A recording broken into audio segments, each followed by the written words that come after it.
Guys তোমরা সবাই জানো আজকে শুক্রবার প্লাস আবার উপরে আমাদের ঈদ মোবারক, ঈদের বিরিয়ানি বানাচ্ছে আমাদের শেফ রানাঘাটের দাদা।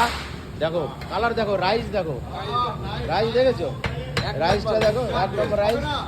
আর দাদার মটনটা বানিয়েছে, এই পাশটাও দেখে দিই আমি তোমাদের। এই দেখো, ও মাশাল্লাহ, দেখো পুরো আকারে। এই যে বকরিদের বকরি মটন হচ্ছে এখানে। আর এই পাশটা আস্তে আস্তে রেডিং হচ্ছে, এই পাশে সব রাইস ফাইস সব রেডিং হচ্ছে আস্তে আস্তে, তাই ঠিক না? আর দোস্ত किसमिस डालो, पाकिस्तानी दोस्त थे हाँ। जो आ गया हाँ। मटन के लिए। ये 2 अच्छा आदमी और शेडिंग हो रहा है। देखो तुम लोग को सबको ईद मुबारक है भाई, प्यार से रहने का। अच्छा দাদা মেন চুক এই যে আছে দাদা, ঠিক আছে? ওই পাশে শেফ আছে আমাদের দীপঙ্কর ভাই, ওই পাশে আছে। আর এই ধারে আমাদের কোয়ান্টি শেফ ব্যস্ত আছে, সঞ্জয় দা। ওকে গাইস, আমি পিছনে, তোমরা ভালো থাকবে। ওকে দাদা একটু হাই ফাই দিয়ে দাও সবাইকে,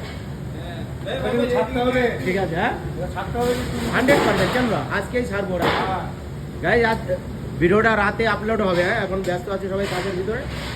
ওকে, थैंक यू।